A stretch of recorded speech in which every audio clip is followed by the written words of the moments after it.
All right, how you doing? It is Friday, baby, and it means that we have made it through another week. How you doing? I am the radio guy, the Dr. Mike Prince. Welcome to this Friday edition of the Mike Prince Show, coming to you each and every day with the world of HBCU and beyond. Our social media handles are at the Mike Prince Show, Facebook, Twitter, Instagram. The YouTube channel is Open Mic Broadcast Network, OPEN, capital MIC. That's all one word, Broadcast Network. And of course, our website is obnradio.com. And without any further delay, we will jump right into today's episode. And before I really get on the way, I want to give a happy belated birthday to my brother. I forgot to do it with everything that's been going on throughout this week. Brother Carlos Brown celebrated a birthday this week, on Monday, in fact, and we want to wish him a happy belated birthday. You can check out Carlos Brown Saturday mornings live right here on the Open Mic Broadcast Network from 10 a.m. to 12 p.m. Central Standard Time, Saturdays, live right here on the mic. And speaking of live, man, we got a lot to get you in a short time, so we might as well jump right into it. The Southwestern Athletic Conference soccer tournament is being held on the campus of Prairie View A&M University. The Lady Panthers were eliminated on yesterday, losing to Alabama State by the score of 1-0. So Prairie View A&M University has been eliminated. The semifinals are now set. Texas Southern will take on Howard today, and Alabama State will be taking on Grambling State. Now, Alabama State and Grambling will play at 3 p.m., and Texas Southern and Howard will take on at 5:30 p.m. Central Standard Time this Friday. So if you can, come on out. These young ladies go at it hard. And when I say go hard, they do exactly go hard. And speaking of going hard, as we transition over to volleyball, the Lady Panthers pulled a rabbit out of the hat on last night, sweeping the Texas Southern Tigers 3-0. So they are keeping that final spot alive for the SWAC tournament, which will take place later on this month of November at Mississippi Valley State. They're still fighting off the Alcorn State Lady Braves, who happened to beat Jackson State on last night 3-2 in sets. It was a wild night of volleyball on last night. We're going to quickly try to get a recap from Coach Tacho Tyler, and we'll be right back with more of your Mike Prince Show this Friday edition. 25-20 the final score, set 3. The Panthers won it in convincing fashion. Coach, where's this been all year? I don't know. Your guess is as good as mine. Well, I tell you, the Panthers did a fantastic job. I mean, the energy was there, the communication was there. Ray and I discussed early what the Panthers had to do to win, and it seems like everything Ray Wortham, your assistant to the assistant coach, said happened tonight, and man, what a phenomenal win for you here. It was phenomenal. It was really, honestly, a total domination, and that's the kind of team that we know that we have, but the difference tonight is that our offense showed up for us across the board. Everybody got a little something, and that's what we need going forward, and that's what we've been asking for all year, is to everybody be a balanced attack. And if we're not, we go in spurts where we're not doing well offensively, then we need to block. And I think they did that tonight. Defense was in there, and I mean, it was just a phenomenal win for us. Yes, that's what I was saying. Like in August, I was like, these girls can really play like this. They can play like this, and sometimes we would just fall short. And today, like I told Mr. Porter, that everything came together. That's exactly what we have. Like that's what those girls are. They can do that all the time. We just have to show up. Well, ladies and gentlemen, the Panthers, of course, again, win in 3, sweep our arch rival, Texas Southern. That's got to be a feather in your hat. How does this take you into our senior night on Monday night? Well, hopefully they can keep this momentum going. Like I said, and like what Ray said, was that this is a team that we know that we have. And when they play like this, we're very, very hard to beat. TSU's a great team. They've been beating pretty much everybody that we've been losing to this year. So going into Pine Bluff, hopefully we win that match, and then we can take that momentum straight into the SWAC tournament. But we needed this one tonight. They came through the night, and it was great to see every part of our game show up tonight. And we do thank the Panthers Sports Network and Charles Porter with that post-game coverage with Tacho Tyler as she was expounding on the dominance that the Lady Panthers showed against Texas Southern. They'll finish up the regular season with Arkansas Pine Bluff. Meanwhile, at the top of the food chain of the SWAC Volleyball Conference, congratulations to the Alabama A&M Lady Bulldogs and Coach Rose Powell. Although they lost last night to Alabama State in 5 sets, they were able to claim the SWAC #1 seed and regular conference champions. We were able to catch up with Coach Rose yesterday prior to the big match between the Lady Hornets of Alabama State. We'll now switch over and listen to the report from Coach Powell and the magical year that the Lady Bulldogs are having in spite of all the adversity that's been buzzing around the campus. And welcome back, ladies and gentlemen. Of course, this is the radio guide of Dr. Mike Prince, as we come to you each and every day with the world of HBCU and beyond. And right now on the line, we have a very, very special guest on our call. It's been a long time since we've actually dialogued, but she knows that we're in her corner here at the Open Mic Broadcast Network and the Mike Prince Show. And that is none other than the Lady Bulldogs head volleyball coach, Miss Rose Powell. How are you today, ma'am? I'm very blessed. Well, we're blessed to have you on board with us. It might be a surprise to everyone from outside looking in, but it's no surprise what's going on in Bulldog country with you and your Lady Bulldogs sitting on top of the conference with a 16-0 record as we speak and 19-12 overall. Give us a brief reflection, Coach, on how we got here. Well, during the spring, we took some time and worked with the girls and tried to get them to start buying in that being a champion, it takes hard work, and winning ball games takes hard work. And they bought in, they worked very hard, and now they're seeing the benefits of their hard work. And the benefits of the hard work, there's an old saying that motivated me years ago. It says hard work beats talent when talent won't work hard, which simply means that you have to keep grinding no matter how good you are or you think you are. There's always room for improvement. Yes, and these young ladies, I have a very balanced team. Not really a whole big bunch of superstars at that point, but people that have bought into the system, have worked very hard, and said, we're going to go for it no matter what, and it's been paying off for them. Absolutely. We're speaking right now with Coach Rose Powell of the Lady Bulldogs of Alabama A&M. Now, Coach, we got to address the big elephant in the room because it affects you indirectly and in some cases directly. A lot of sanctions come down from the NCAA. The most conscious thing is people in your camp, you knew this was coming, but when it gets to the rest of the world, they be like, oh my gosh. When you talk about that cause and effect, how does that make it that you have to become a little bit more creative in your recruiting when you come to building your program? We do have to be creative. We have to get, talk to the kids that we're recruiting that, we may be in some troubled times right now, but there's always a light at the end of the end of the road, and just get them to buy in that we're trying to fix every problem that we had in the past, and that right now we're trying to move forward. And then moving forward, we have to change the culture, of course. We all talk about that.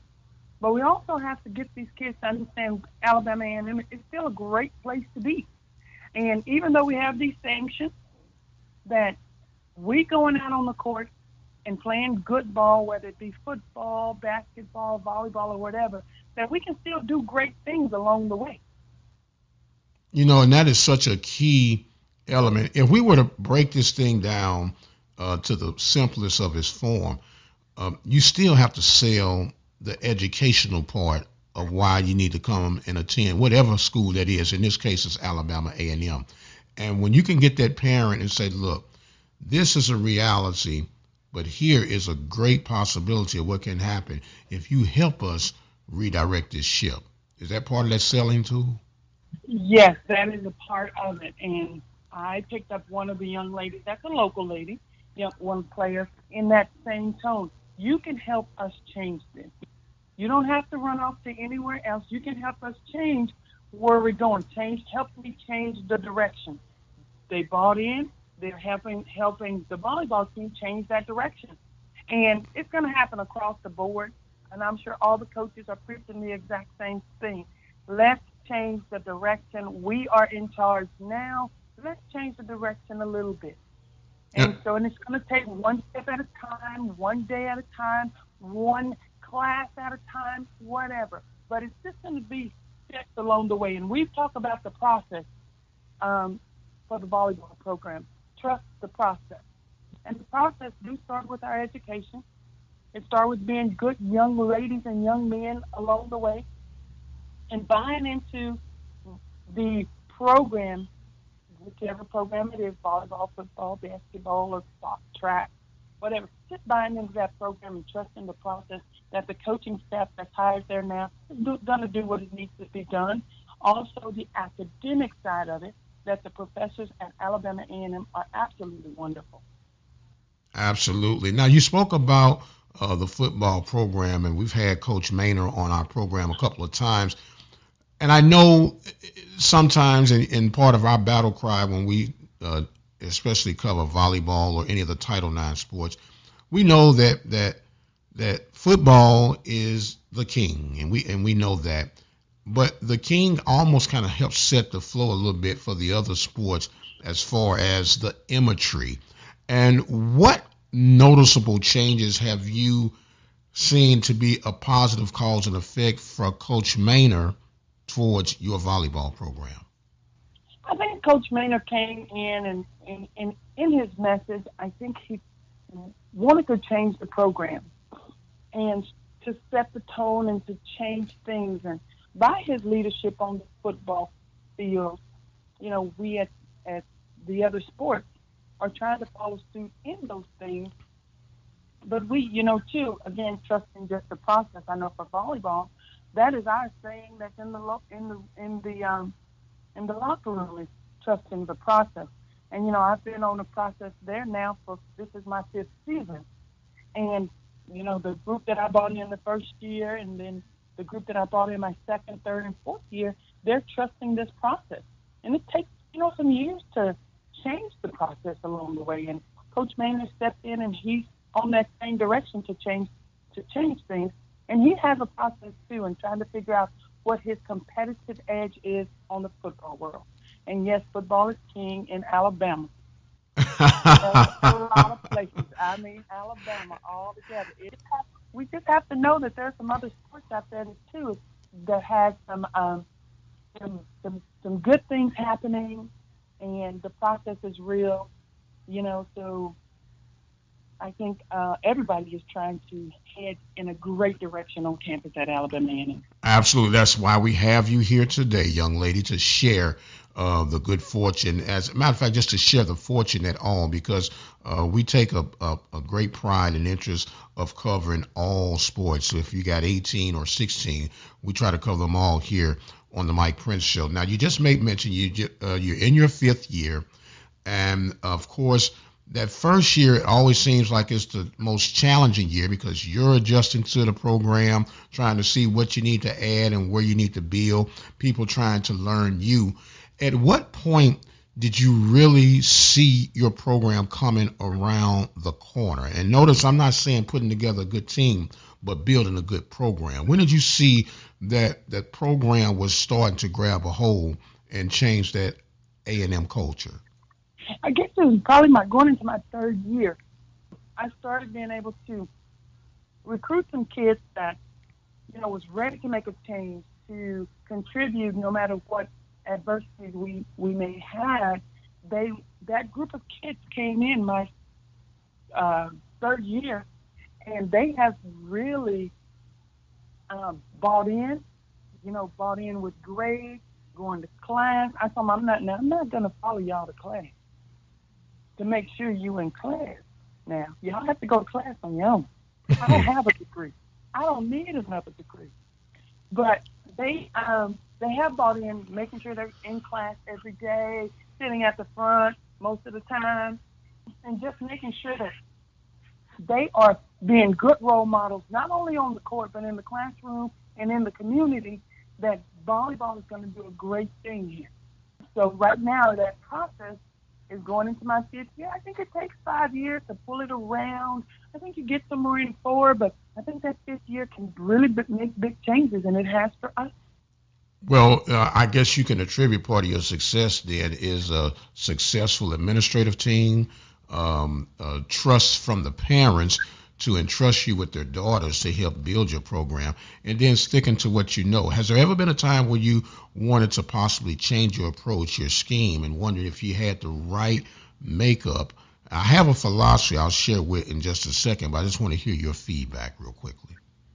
Well, I think that getting the parents to trust me and the kids to trust me that, I have a background of playing and coaching and changing the culture. I was at Martin Methodist College for 17 years, and that culture, it just grew when I first got there and all the way through. And now this one has grown, and parents are trusting the process. The kids trust the process. And so it's just been a good situation along the way. We're speaking again with Coach Rose Powell, the Lady Bulldogs from Alabama A&M, on a magical run as we speak right now, 16-0 in conference play, 19-12 in overall record for the 2018 campaign. Now, Coach, you're preparing yourself. You got a couple of games left in the regular season, and then you'll get ready for this tournament. But before I get there, I was talking to you about your philosophy, if you would, and I always think that there should be at least 2 game plans for the type of player that would be the prototypical player that would fit your A scheme, and then your 1A scheme for the player that you have to deal with and build from right now to get to that A desired program. How would you respond to that? Well, the player that I have changed some things over this past year, and I would say that my philosophy of players would be a kid that's going to work hard for me, and understanding that we are trying to find our competitive advantage, and I need each one of those kids to know what their competitive advantage is. I tell them they don't have to be great at everything, but they do have to be good at one thing. And whatever that one thing is, that's what they got to bring and contribute to the team every single day. Whether it be coming in and making a tough serve, going back digging one ball, going in and hitting a particular ball, they have to be good at one thing. And so far, all of them have identified their competitive advantage, and they're using that. That's a great approach, Coach. That's a really. I had an old baseball coach told me. He says, you know what? You're only 1/9 of this program, and you make sure that you're doing your part when you're on the field, and the rest will take care of its place. We make a joke. You say you have one job. That's all you have, one job. Don't worry about what anybody else is doing or what they're not doing. You just make sure you're doing your job. That's the same thing. I know we're on an interview right now, but you got to be mild and petite right now. But I know what you mean, Coach. You got one assignment. If you can't do your assignment, go home. Exactly. I agree. I tell them every day, even in the games, if I put someone in, I'm telling them, you got one job to do right now, serve this ball. And they've got to take care of that. So I do agree with that. Absolutely. Now, Coach, with the APR challenges and sanctions, it's hard once you get someone on your team. It's hard to get rid of them, right? You got to almost kind of weather the storm with them, right? It is. It's hard to get rid of a kid if they get there and they start falling short because, they're out, doing things that they're not used to doing, and here we are trying to, and they're away from home. And and I tell the parents, I say, you just gotta trust that your upbringing of this child is gonna kick in at some point. That they are Absolutely. going, and I tell the girls, I said, now if you are out and about and you is a situation about to happen, and you say, "Ooh, my mom or dad is going to be really mad at me if I do this," that means you probably should not do it. You probably should not do it. Here, So, here, here, here, here, here. yeah, you should not do it. So, when those things happen and the APR and the kid's grades drop and stuff like that, it is hard to get rid of a kid like that. So you got to weather the storm out. But we as coaches have to come in and find those kids and do a bigger job of investigating that kid, investigating the home life, investigating the coaches that they've been through, because they see some of those things those coaches do that they've been with, and ask them to be honest with you. Do that kid have a problem? Is there something that I need to be worried about? Is she the best player? Do I have to bring in always the best player?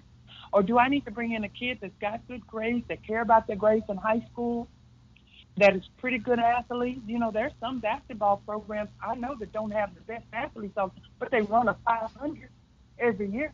And those kids figure it out, how to play the game so that they can be successful where they are. And they always carry a 500 winning record. Do they have the best players? Maybe not. And I think sometimes we have to get to that. Like right now, do I have the best athletes? No, I have a well-balanced team.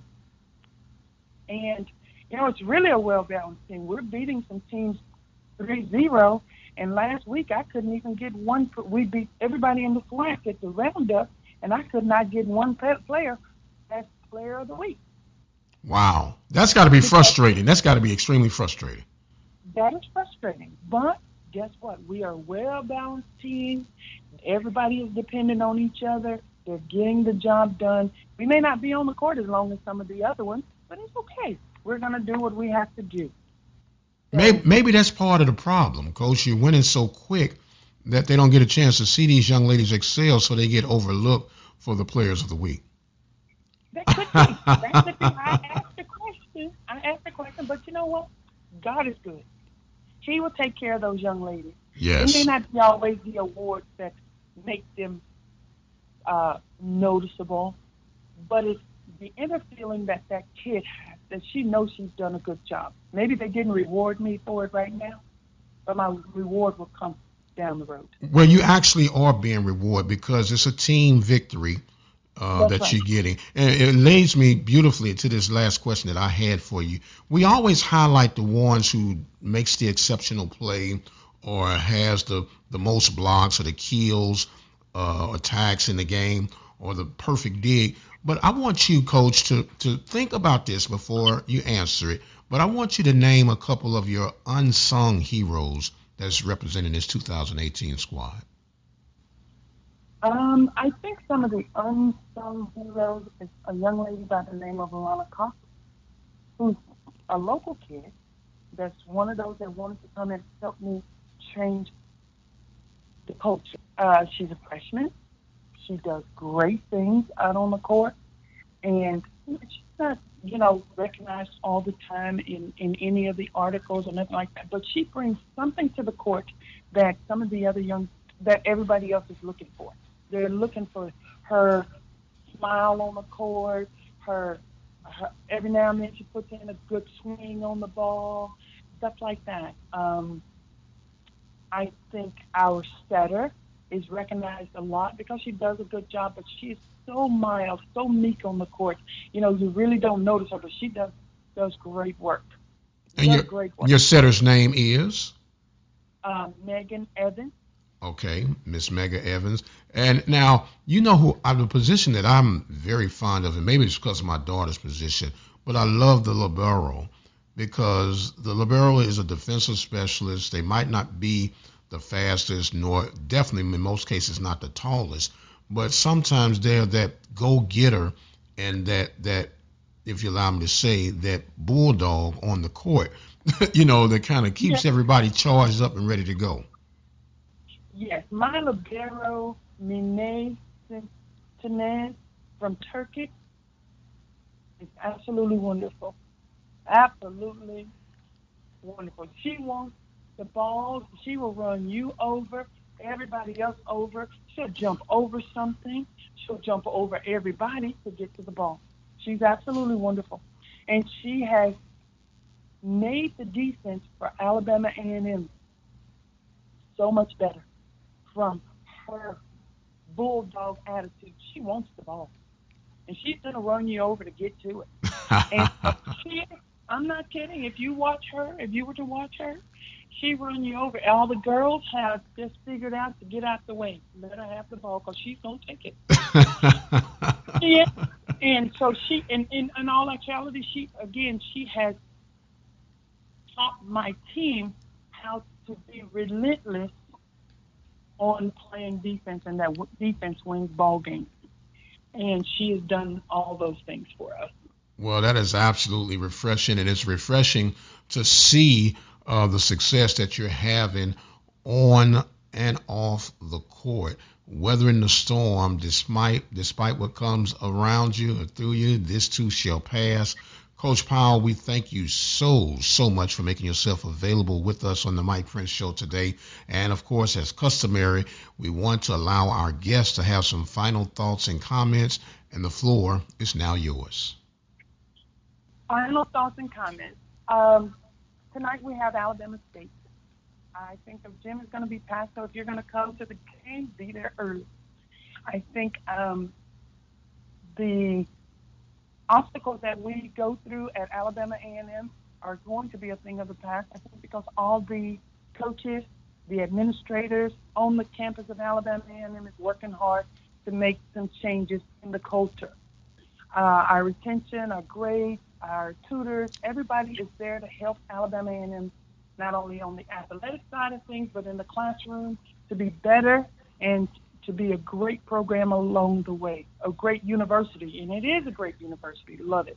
All right. With that being said, she has, as the 5 Heartbeats say, nothing but love for you, baby. Coach, we thank you so much for being a part of our show today. She is Coach Rose Powell of the Alabama A&M Lady Bulldogs. I'm the radio guy, Dr. Mike Prince. We'll pause real briefly, and we'll be right back. The birth of legends are storied in this conference. We must never forget our rich history. We now turn our gaze to the future. The new legends will emerge. New heroes to arise. The Southwestern Athletic Conference. Be our history. And welcome back, ladies and gentlemen. We do thank Coach Rose Powell for taking time to sit down with us. Congratulations to all the young ladies that are competing. I know it's the thick of football season right now. We have to remember and recognize these young ladies. They work just as hard as the men do in their respected sports. So we will now try to briefly transition into the world of football as we'll come toward the twilights of today's show. Of course, the news of interest right now is that the SWAC football championship game has been relocated, at least for this year, to the top seeds' home field advantage. And as I stated on yesterday, I am extremely okay with that, excited behind that. Had a couple of people that commented, said it's going to be a logistical nightmare. Yes and no. And another side note before I forget, it's also been a release put out today that the Hall of Fame ceremony will still take place in Birmingham, Alabama. And so there's a slight adjustment with that, but that's the case thereof. In the long run, in the big picture of things, you will see the benefits, I believe, of this move being made. So I say continue to move forward.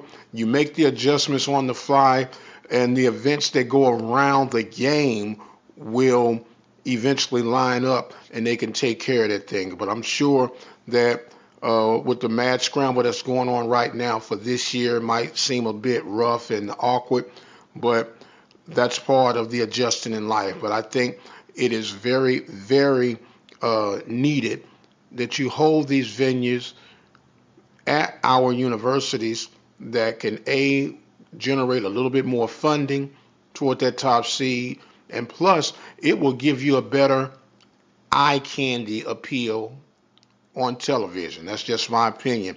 Most of the venues that we have, there will be two things in my mind that will happen: a sense of urgency of getting your ticket to make sure you're there, and a strong probability of having a complete sellout.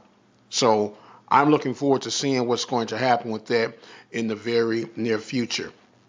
And speaking of the near future, the Jackson State Tigers are ready to host the Panthers this weekend. Panthers arrived in town on yesterday, going through walkthroughs and meetings, getting ready for the 2 p.m. kickoff on today, which is going to lead me now to my pick'ems of the week. We'll start off with the MEAC game of the week, Howard and FAMU. I believe FAMU will have the answer. And with this win, FAMU could wrap up and secure the championship for the Mid-Eastern Athletic Conference. And with that being said, what a feat for Shotgun Willie Simmons, his first year out the gates at FAMU. So we'll see how that one plays out this coming weekend. My SWAC games of the week seemed a bit awkward and challenging. You have Grambling taking on Valley. Jackson State, of course, taking on Prairie View. Texas Southern will be taking on Alabama State. Alabama A&M doing battle with Pine Bluff. And Alcorn State will be at New Mexico State. So with that being said, I'm going to find it this week that I'll ride with the two Texas teams. So that means I'll be choosing between Texas Southern and Alabama State. And in that game, I am going to ride with Texas Southern. Don't ask me why, but I'm just feeling like Texas Southern might be able to pull the rabbit out of the hat. Now for the main attraction. Prairie View, coming off a 2-game losing streak, have scored 13 points in the past 2 games, have given up 599 yards rushing alone in the past 2 games, taking on a Jackson State team who has been rejuvenated, if you would, with the removal of their head football coach. And the most dangerous team is a team under an interim coach who has a shot of injection of new hope, and anything could happen, especially coming out of that first game, riding high on emotion, being at home. And with all that being said, I am going to go against my logic, and I'm going to ride with Prairie View. I believe Prairie View still has enough depth and talent on this team that they could and should pull off the win, and that's my final answer. Once again, I've run out of time for today. I must exit stage left. Thank you all so much. Thank Coach Rose Powell. Thank Coach Tacho Tyler. Congratulations to the Lady Panthers. Congratulations to the semifinal contestants, the SWAC soccer tournament that's going on the campus of Prairie View. A lot going on throughout the course of this weekend. Ladies and gentlemen, boys and girls, I am the radio guy, Dr. Mike Prince, reminding you to follow me on Twitter, Instagram, and Facebook at The Mike Prince Show. The call-in line is 713-570-6736. And until the next time, you guys be blessed, and we'll see you on the other side.